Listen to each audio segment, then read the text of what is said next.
इस वीडियो में आप ऐसे फैक्ट्स को जानोगे जो आपको शुरू में असली नहीं लगेगा, लेकिन पता चलने के बाद होश जरूर उड़ेगा। फैक्ट नंबर 10, अगर मैं आपको कहूं कि इंडिया से क्या कोई समुद्र से सीधा तैर के अमेरिका पहुंच सकता है, तो इसका आंसर आप क्या दोगे? क्या ये संभव है? देखो, इंडिया के कन्याकुमारी से अगर हम नीचे जाएं तो सीधा तो एंटार्क्टिका में पहुंच जाएंगे अगर तैरते हुए गए तो। बाकी ऊपर तो नॉर्थ पोल है, इधर तो लैंड आ जा रहा है। क्या किसी स्ट्रेट लाइन से, यानी एकदम सीधे लाइन से, ये जो इंडिया का मैप आप देख रहे हो, इसमें कौन सा ऐसा समुद्री इलाका है जहां से अगर हम तैरना शुरू किए तो सीधा तैरते तैरते स्ट्रेट लाइन में हम अमेरिका पहुंच जाए? कोई ऐसा है? इधर गुजरात या मुंबई साइड से तैरना शुरू करेंगे तो बीच में देखो अरब और साउथ अफ्रीका आ जाएगा, बीच में ये पड़ जाएगा। बट आपको मैंने चैलेंज ये दिया कि ऐसा कोई बंदरगाह बताओ जहां से कोई इंसान सीधा तैरना शुरू करे थियोरेटिकली, तो वो सीधा पहुंच जाए अमेरिका और बीच में कोई देश आए ही ना। क्या ये संभव है?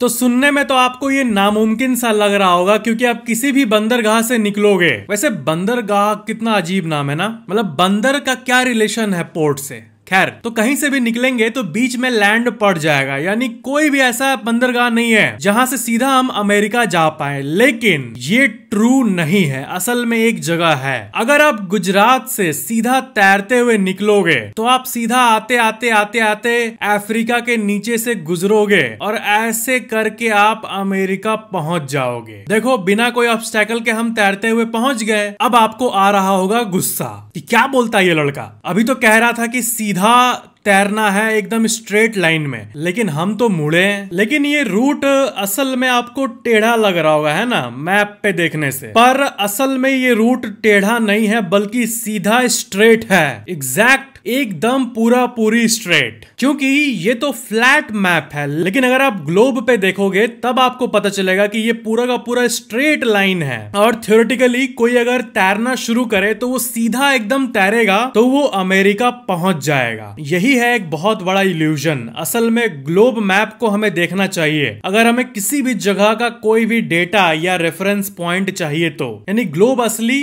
और मैप झूठा। फैक्ट नंबर 9, क्या आपने कभी ये सोचा है कि नस काटने पे इंसान का मृत्यु हो जाता है, जबकि हाथ काटने पे इंसान जी जाता है? हाथ कटा हुआ रहता है और हाथ वाला पार्ट हील हो जाता है और इंसान जिंदगी भर रह ही लेता है। तो मूवीज में ऐसा क्यों दिखाते हैं कि जो इंसान ऐसे हाथ में नस काट लिए वो मर जाते हैं कुछ ही मिनट्स के अंदर, जबकि एक्सीडेंट में हाथ कटता है तब तो वो जिंदा रहते हैं? बहुत लोगों के मन में ये सवाल आता है। सही में बहुत कंफ्यूजिंग है ये बात कि हाथ के इस पार्ट वाला नस क्या इतना इंपॉर्टेंट है? देखो, इंपॉर्टेंट तो है, लेकिन बात यह है कि मूवीज में जिस तरह डिपिक्ट किया जाता है इसको कि इंसान ने काटा और मर गया तुरंत, वैसा नहीं होता है। अगर सही टाइम पे कुछ मिनट्स के अंदर हॉस्पिटल इंसान पहुंच जाए, ट्रीटमेंट मिल जाए, तो वो ठीक हो जाता है। ये गलत फहमी आमतौर पर फिल्मों की देन है कि कलाई का नस काट लो और तुरंत मृत्यु, वैसा नहीं होता। इंसान बच जाता है अगर कुछ मिनट्स के अंदर हॉस्पिटल पहुंच जाए तो। और हाथ कटना भी वही है। हाथ कटने के बाद भी अगर सही टाइम पे ट्रीटमेंट ना मिले तो इंसान की मृत्यु हो जाती है एक्सेस ब्लड फ्लो के चलते, क्योंकि अगर हाथ कट जाए किसी एक्सीडेंट के चलते तो उस जगह से जो ब्लड निकलेगा वो बहुत ज्यादा होता है। आधे घंटे 40 मिनट में शरीर का 40% ब्लड निकल चुका होता है। तो ये मानना कि नस काटने से तुरंत मृत्यु हो जाता है, ये असल में गलत है। फिल्मों में ये गलत दिखाया जाता है। बस एक डायरेक्टर ने किया इस काम को, बाकी ने बस कॉपी करना शुरू कर दिया। बस ये बस एक ट्रेंड की तरह है, इसमें कोई भी सच्चाई नहीं है। Fact number 8, nuclear weapon. ये सुनते ही गूज़बम्स आ जाता है, क्योंकि ये एक ऐसी चीज है जिसको हम असल में दानव कहते हैं। मतलब आप लोगों में से जो साइंटिफिक है, जो भूत प्रेत में नहीं मानते हैं, तो असल में इस दुनिया का भूत तो ये है जो कि दुनिया को खत्म कर सकता है। हम कहानियों में मॉन्स्टर के बारे में पढ़ते हैं कि मॉन्स्टर दुनिया को नष्ट कर रहा है, असल में ये है वर्ल्ड का मॉन्स्टर। तो मैं आपको यहाँ पर न्यूक्लियर वेपन्स का एक बहुत ही इंटरेस्टिंग कंपैरिजन दिखाना चाहता हूँ। देखो, जापान में जो बॉम्ब असल में गिराया गया था, जो कि विश्व में पहली बार था और आखिरी बार था होपफुली, वो था फैट मैन। वहां से शुरू करते हैं। तो फैट मैन आपने सुना होगा, ये दुनिया का सबसे पॉपुलर न्यूक्लियर वेपन है। तो न्यूक्लियर वेपन का इम्पैक्ट कितने दूर तक होता है, मतलब जमीन पर अगर न्यूक्लियर बॉम्ब को गिरा दिया जाए तो उसका इफेक्ट आसमान में कितना ऊपर तक होगा वो देखो। सबसे पहले आप इसको देखो, माउंट एवरेस्ट का हाइट इतना तक है, ठीक है, और प्लेन इसके ऊपर उड़ता है, नॉर्मल बात है। तो लिटिल बॉय और फैट मैन जो कि जापान में गिराए गए थे, उनका इम्पैक्ट एटमॉस्फेयर में इतने ऊपर तक हुआ था। ये इंसेन बात है, जहां तक प्लेन उड़ते हैं वहां तक उसका स्मोक गया था और रेडिएशन गया था। उसके बाद लिकॉर्न जो कि फ्रांस का एक वेपन है, वो इससे भी खतरनाक है। इसे इम्प्लीमेंट तो नहीं किया गया कहीं पे, लेकिन अगर इसे गिराया जाए तो उसका इम्पैक्ट इतने दूर तक होगा। अमेरिका के पास कैसल ब्रावो करके एक न्यूक्लियर वेपन है और उसका इम्पैक्ट देखो इससे भी ऊपर तक होगा। लेकिन इसके भी ऊपर जाए तो रूस के पास एक सार बॉम्बा नाम का न्यूक्लियर वेपन है। वो एटमॉस्फेयर में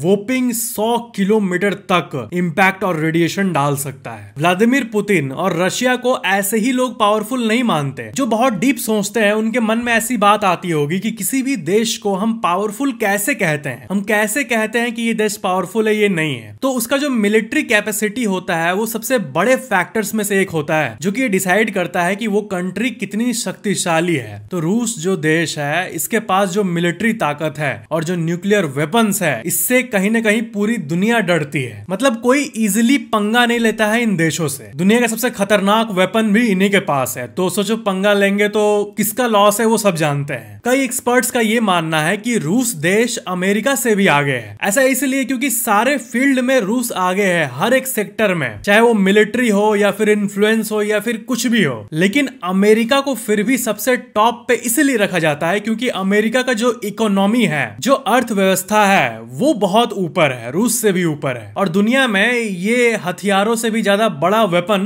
पैसा है। और यही कारण है कि अमेरिका को ट्रू सेंस में एक सुपर पावर कहा जाता है। फैक्ट नंबर 7, ये फैक्ट है पायलट्स के बारे में। क्या आपने कभी सोचा है कि पायलट जो है वो केबिन में क्या करते हैं? जो फ्रंट केबिन, जो कि डैशबोर्ड होता है जहां पे पायलट बैठे रहते हैं, वो जब फ्लाइट को टेक ऑफ कर देते हैं उसके बाद उनका क्या काम होता है? देखो, कई लोगों का ये मानना है कि क्योंकि आजकल 99% of the flight auto pilot पे चलती है, यानी वो प्लेन खुद ब खुद चलता है। और आसमान में उड़ते हुए प्लेन को किसी स्टूडेंट को बताओ कि देखो पायलट प्लेन को कैसे उड़ा रहा होगा, इतना मस्त जा रहा है आसमान में, तो आजकल के नॉलेजेबल स्टूडेंट्स तुरंत बोलते हैं कि अबे वो पायलट नहीं उड़ा रहा है, प्लेन का जो ऑटो पायलट सिस्टम होता है वही चला रहा है प्लेन को। टेक ऑफ करना पायलट का काम होता है और एक बार हवा में पहुंच जाने के बाद जो 90% ऑफ द जर्नी है वो तो अपने होता है, वो तो प्लेन का सिस्टम अपने आप कैलकुलेट करता है सब कुछ को। तो फिर पायलट का काम क्या है, वो क्या करते हैं? तो अगर आप पायलट से पूछोगे तो एक्चुअल में उनका कोई काम नहीं होता है। वो या तो मैगजीन पढ़ रहे होते हैं या फिर बस बैठे होते हैं। और क्योंकि एक से ज्यादा पायलट्स होते हैं तो एक पायलट अगर चाहे तो नैप भी ले सकता है, यानी सो भी सकता है। ऐसा सीन, ऑटो पायलट का सीन होते हुए भी पायलट होना बहुत जरूरी है, क्योंकि अगर 20 सेकंड के लिए भी अगर कोई मेल फंक्शन आ जाए प्लेन में तो फिर पायलट को ही उस चैलेंज का सामना करना पड़ता है। और आप ही सोचो, अगर प्लेन कंप्लीटली ऑटो पायलट पे चल पाता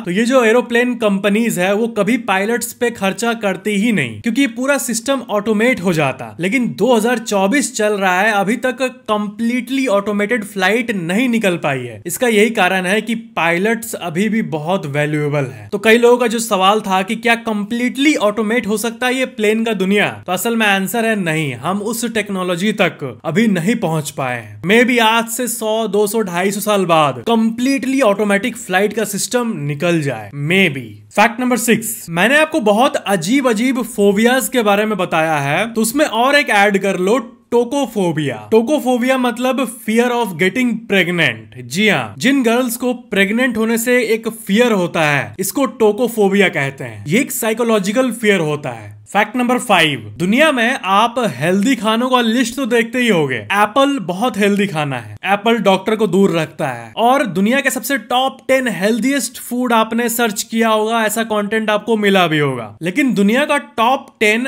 अनहेल्दीएस्ट फूड के बारे में भी आपको पता होना चाहिए। तो अनहेल्दीएस्ट फूड में सबसे पहला आता है सोडा। जी हाँ, आप मानो या ना मानो, सोडा, जो लोग सोडा पीते हैं, शुगर से भरा सोडा, वो बहुत ही खराब होता है। दूसरे पे आता है चिप्स, जो आलू के चिप्स खाते हैं हम वो। तीसरे पे आता है एनर्जी ड्रिंक्स। जी हाँ, ये जो सो कॉल्ड एनर्जी ड्रिंक्स होते हैं वो बॉडी को असल में एनर्जी प्रोवाइड नहीं करते हैं। आप जैसे रेडबुल लोगे या फिर कोई भी कैफिनेटेड ड्रिंक्स लोगे, कैफिनेटेड ड्रिंक्स मतलब जिसमें कैफीन हो, और कैफीन बॉडी को असल एनर्जी नहीं देता है बल्कि दिमाग को नकली एनर्जी देता है, जो कि किसी भी तरह से हेल्दी तो नहीं माना जा सकता। ऐसा कहा जाता है कि कैफिनेटेड ड्रिंक्स को तभी लेना चाहिए जब आपको एकदम उसकी सख्त जरूरत हो। जैसे मान लो आपकी शादी हो रही है और शादी में तो सुबह 5 बजे तक जगना पड़ता है, और मान लो कि शादी में आपको नींद आ रही है तो ले सकते हो रेडबुल, ले सकते हो मॉन्स्टर, ले सकते हो कॉफी पी सकते हो, क्योंकि शादी के दिन तो आपको जगना ही होगा ना। फैक्ट नंबर 4, बालों में जो जुएं होते हैं या फिर कोई भी क्रिएचर होता है जो कि आपको बहुत खुजली प्रोवाइड करता है, वो होते हैं तो आपको खुजली इसलिए होती है नहीं, आप बताओ किस लिए होती है? कई लोगों को ये लगता है कि बस वो प्रेजेंट रहते हैं और बस हमें खुजली होती है, वो है बालों में इसलिए खुजली होती है, लेकिन असल में ऐसा नहीं है। वो जुएं आपके सर के ऊपर के स्किन के अंदर पेनिट्रेट करते हैं और माथे के अंदर पेनिट्रेट करने के बाद अपना कील को घुसाने के बाद अंदर में एक स्पेशल सलाइवा निकालते हैं, और उस सलाइवा में केमिकल होते हैं, और उनका प्लान यहीं तक खत्म नहीं होता। वो सलाइवा इसलिए डालते हैं आपके माथे के स्किन पे ताकि उस एरिया का ब्लड पतला हो जाए। उसके सलाइवा में ऐसी प्रॉपर्टीज होती है कि आपके ब्लड को वो पतला कर देता है ताकि वो ब्लड को चूस पाए, सक कर पाए, और यही कारण है कि आपके माथे में बहुत इचिंग होती है, खुजली होने लगती है। यानी ये इतने बड़े विलन हैं और इनके करतूतों के बारे में बहुत कम ही लोग जानते हैं। लोगों को लगता है कि बस वो माथे पे चलते हैं इसलिए खुजली होती है, लेकिन ये तो ब्लड तक पहुंच गया। मारो सब इसको। फैक्ट नंबर 3, देखो बचपन से आप 1 2 3 4 5 ये मैथमेटिक्स का पूरा सिस्टम पढ़ते आ रहे हो, बचपन से आप जानते हो मैथमेटिक्स को। तो दुनिया भर में अलग अलग सिस्टम मौजूद है, मैथ्स का एक अलग अलग सेट मौजूद है, उसी में से एक रोमन नंबर होते हैं। रोमन में 1 2 3 4 कुछ ऐसे लिखा जाता है, लेकिन आप मेरे को ये बताओ रोमन में 0 लिखना होगा तो कैसे लिखेंगे? क्या रोमन में 0 एग्जिस्ट करता है? आंसर है नहीं। रोमन सिस्टम वर्ल्ड का ऐसा इकलौता सिस्टम है जहां पे नेगेटिव नंबर होता ही नहीं है। यानी जो रोमन कल्चर है वहां पर नेगेटिव कंसेप्ट है ही नहीं। ये बहुत ही अजीब बात है, लेकिन ये फैक्ट आप अपने दिमाग में बैठा लो कि रोमन सिस्टम में 0 होता ही नहीं है और नेगेटिव नंबर्स की बात ही नहीं आती। ये नॉलेज आपको होना चाहिए। फैक्ट नंबर 2, अगर आपको कोई जल्दी से पूछ दे कि कोई ऐसा देश का नाम बताओ जिसका नाम ए से शुरू होता है लेकिन ए से खत्म नहीं होता, ध्यान से सुनो, एक ऐसा देश का नाम बताओ, कंट्री का, जिसका नाम ए से शुरू होता है लेकिन ए से खत्म नहीं होता। देखो मन में आएगा ऑस्ट्रेलिया, है ना? नहीं, इसका भी ए से शुरू होता है, ए से खत्म। ऑस्ट्रिया, इसमें भी सेम। एंटार्क्टिका, ये भी ए पे खत्म होता है। अब ए से कोई देश का नाम बताओ, इसमें लोगों के मन में ऑस्ट्रेलिया, अर्जेंटीना, अल्जेरिया ऐसे देश के नाम आएंगे, लेकिन तुरंत ऐसा कोई नाम आता ही नहीं है माइंड में जो कि ए से शुरू होता है लेकिन ए से खत्म नहीं होता। तो इस सवाल का जवाब आप याद रख लो ताकि कहीं भी आप एकदम अपना नॉलेज प्रदर्शन कर सको। तो इस दुनिया में जितने भी कॉन्टिनेंट और कंट्रीज हैं जिसका नाम ए से शुरू होता है लेकिन ए से खत्म नहीं होता, वो बस 2 ही है। पूरे धरती पे सिर्फ 2 ही देश है, वो है अजरबैजान और अफगानिस्तान। सिर्फ यही 2 ऐसे कंट्रीज है जिनका नाम ए से शुरू होता है लेकिन ए से खत्म नहीं होता है। बाकी और कोई भी कंट्री या कॉन्टिनेंट का नाम लो, जैसे कि Algeria, Andorra, Angola, Antarctica, Argentina, Armenia, Asia, Australia, Austria, सबके लास्ट में ही ए आ जाता है। बहुत गजब बात है ये। फैक्ट नंबर 1, क्या आपको पता है कि सिर्फ एक ही बार ऐसा हुआ है हमारे धरती के इतिहास में जहां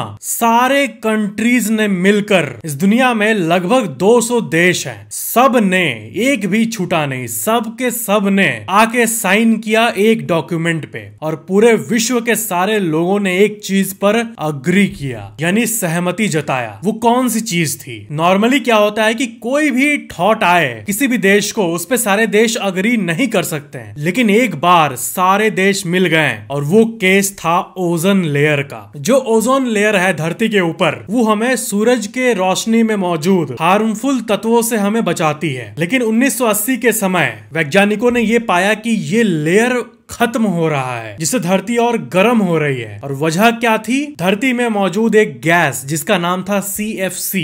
एक इंटरनेशनल ट्रीटी बना और साइन हुआ साल 1987 में, और किसी भी डिवाइस से CFC निकले तो उस डिवाइस को बैन कर दिया जाएगा। CFC को रहने ही नहीं दिया जाएगा, नई टेक्नोलॉजी का यूज करना होगा। और इसी का रिजल्ट ये हुआ कि CFC गैस निकलने वाली जितनी भी टेक्नोलॉजी थी सबको खत्म कर दिया गया। एंड फाइनली अब जाके ओजोन लेयर वापस रिकवर हो गया है, बिल्कुल एक घाव की तरह। घाव भर चुका है धरती का, और अब धरती में ओजोन लेयर एकदम नॉर्मली प्रेजेंट है जैसा होना चाहिए। इससे हमें ये सीख मिलता है कि दुनिया में भले ही देश आपस में लड़े, किसी बात पे सहमति हो नहीं हो, ये वो ये, लेकिन जब धरती की बात आती है, प्लेनेट की, जब सारे लोगों के एग्जिस्टेंस की बात आती है, सबके सर्वाइवल की बात आती है, तब सब एकजुट हो जाते हैं। और देखो ये कामयाब रहा। ये जो प्रोटोकॉल साइन हुआ इसका नाम था मॉन्ट्रियल प्रोटोकॉल। Montreal protocol 1987। तो ये थे आज के फैक्ट्स। वीडियो को लाइक जरूर करना और नीचे कमेंट करना कि वीडियो कैसा लगा, और चैनल को सब्सक्राइब करके बेल आइकन जरूर ऑन कर लेना। Thank you so much for watching this video.